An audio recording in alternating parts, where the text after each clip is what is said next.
ಸನ್ಮಾನ್ಯ ರುದ್ರೇಶ್ ಅವರಿಗೆ ನಂದು ಕೆಲವು ಪ್ರಶ್ನೆಗಳಿದೆ. ಕೆಲವು ದಿನಗಳಿಂದ ಅವರು ಸೋಷಿಯಲ್ ಮೀಡಿಯಾದಲ್ಲಿ ನಮ್ಮ ಶಾಸಕರ ಬಗ್ಗೆ ಬಹಳ ಮಾತಾಡ್ತಾ ಇದ್ದಾರೆ.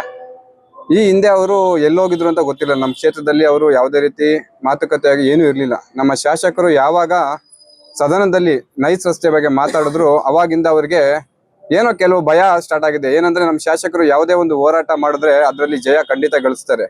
ಇದರಲ್ಲಿ ನಮ್ಮ ಶಾಸಕರು ಜಯ ಗಳಿಸಿದ್ರೆ ಸನ್ಮಾನ್ಯ ರುದ್ರೇಶ್ ಅವರಿಗೆ ಮತ್ತು ಅವರ ಬಾಸ್ ಅಶೋಕ್ ಎಣ್ಣೆ ಅವರಿಗೆ ಹಿನ್ನಡೆ ಆಗುತ್ತೆ ಮತ್ತು ಅವ್ರು ಮಾಡಿರುವಂತ ರೈತರಿಗೆ ಮಾಡಿರೋ ಅನ್ಯಾಯ ಪ್ರಪಂಚಕ್ಕೆ ಎಲ್ರಿಗೂ ಗೊತ್ತಾಗುತ್ತೆ ಅನ್ನೋ ಕಾರಣಕ್ಕೆ ರುದ್ರೇಶ್ ಅವರು ಬಹಳ ಏನೋ ಅವರು ಸ್ಥಿಮಿತ ಕಳ್ಕೊಂಡು ಮಾತಾಡ್ತಾ ಇದ್ದಾರೆ.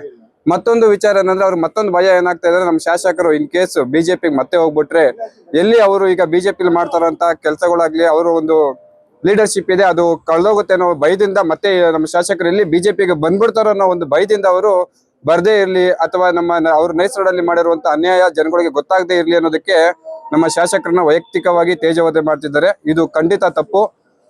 ನೀವು ಹೇಳ್ತೀರಾ ನಮ್ಮ ಶಾಸಕರ ಬಗ್ಗೆ ಮಾತಾಡ್ತಿರಲ್ಲ, ನೀವು ಒಂದು ಬಾರಿ ಶಾಸಕರಾಗಿ ಒಂದು ಬಾರಿನೂ ಆಯ್ಕೆ ಆಗಿಲ್ಲ. ಅವರು 4 ಬಾರಿ ಆಯ್ಕೆ ಆಗಿದ್ದಾರೆ. 2 ಬಾರಿ ಕಾಂಗ್ರೆಸ್ ಅಲ್ಲೂ ಆಯ್ಕೆ ಆಗಿದ್ದಾರೆ, 2 ಬಾರಿ ಬಿಜೆಪಿಲೂ ಆಯ್ಕೆ ಆಗಿದ್ದಾರೆ. ಅಂದ್ರೆ ಅವರು ಪಕ್ಷಾತೀತವಾದ ನಾಯಕ. ಯಾವುದೇ ಪಕ್ಷದಲ್ಲಿ ನಿಂತ್ಕೊಂಡ್ರು ಅವ್ರು ಗೆಲ್ತಾರೆ, ಇಂಡಿಪೆಂಡೆಂಟ್ ಆಗಿ ನಿಂತ್ಕೊಂಡ್ರು ಗೆಲ್ತಾರೆ.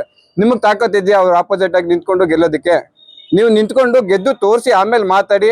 ನೀವು ಜನಗೆ ರೈತರ ಬಗ್ಗೆ ಒಳ್ಳೇದ್ ಮಾಡೋ ಅಂತ ಒಂದು ಇದ್ದಿದ್ರೆ ಪ್ರತಿ ಒಂದು ಅಶೋಕ್ ಎಣ್ಣೆ ಅವ್ರ ಹುಟ್ಟುಹಬ್ಬದಲ್ಲಿ ನೀವು ಮೊದ್ಲು ಇರ್ತೀರಾ. ನೀವೇ ಹೋಗಿ ಹೇಳ್ಬೋದಲ್ಲ, ಅಶೋಕ್ ಎಣ್ಣೆ ಅವರೇ ನಮ್ಮ ರೈತರಿಗೆ ಇಷ್ಟು ಅನ್ಯಾಯ ಆಗ್ತಿದೆ, ದಯವಿಟ್ಟು ನಮ್ಮ ರೈತರಿಗೆ ಏನಾದ್ರು ಒಂದು ಮಾಡಿ ಅಂತ ನೀವು ಹೇಳಿ ರೈತರಿಗೆ ಪರಿಹಾರ ಕೊಡಿಸ್ಬೋದಾಗಿತ್ತು. ಇಷ್ಟು ವರ್ಷ ಮಾಡಕ್ಕಾಗದೆ ಹೋಗಿರೋದ್ನ ನಮ್ಮ ನಾಯಕರು ಸದನದಲ್ಲಿ ಮಾತಾಡಿ ಅದ್ರ ಬಗ್ಗೆ ಒಂದು ಮಾತಾಡುವಂತ ಸಮಯದಲ್ಲಿ ಈ ರೀತಿ ಮಾತಾಡ್ತಾ ಇರೋದು ತಪ್ಪು.